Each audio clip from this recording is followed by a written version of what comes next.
Ils sont danseurs amateurs et viennent des 4 coins de Tunis. Dans le stade municipal du quartier populaire de la Hafsiya, ils dansent pour interroger l'accessibilité à un espace qui est pourtant le leur. Dans le cadre du festival artistique Dream City, Ahmed danse sur scène pour la première fois avec sa sœur Nourhan. Nous ressentons tous nos différences. Que nous soyons issus de la communauté noire, des minorités discriminées ici à Tunis, sans oublier les mères isolées et les personnes handicapées. Avoir toutes ces minorités représentées dans ce spectacle, c'est très enrichissant. Des jeunes, des enfants, mais aussi des mères. Par la danse, ces Tunisiens ont voulu rompre avec les barrières sociales et territoriales qu'ils rencontrent dans leur cité. Akima, mère au foyer originaire de Ben Ralous, accompagne sur scène ses 2 enfants atteints de handicap.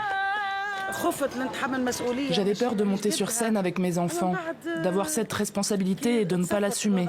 Mais j'ai senti qu'il n'y avait pas de différence. Ici, on peut tous s'exprimer.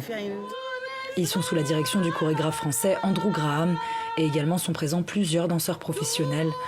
Pour Andrew, la danse est un espace de rencontre entre les individus. Permettre la rencontre au travers de la danse d'une manière que ça ne se passe pas au travers de la ville, qui souvent est inaccessible et inadaptée à plein de gens, comme pour les personnes âgées ou des personnes en situation de handicap. Ça nous permet aussi de se rencontrer au travers juste de corps à corps et pas forcément dans des évidences et dans des jugements. Se réapproprier l'espace, c'est aussi investir dans la matière.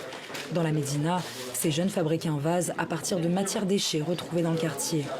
Zahra, 14 ans, s'appliquait à la tâche. C'est très beau aussi de donner une seconde vie à des objets. Cette matière, c'est le designer Thomas Egoumenides et son équipe tunisienne qui l'a récoltée à 2 pas d'ici.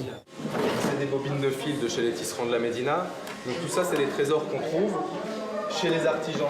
En Tunisie, on pense déjà la deuxième main, comment réparer les choses. On a déjà ces mentalités. Donc en plus, le message, il passe encore plus facilement sur un territoire comme le territoire tunisien. Plus de 90 artistes, tunisiens comme internationaux, ont investi le cœur de Tunis avec la volonté d'interroger les grands enjeux du monde d'aujourd'hui, qu'ils soient socio-économiques, politiques ou environnementaux.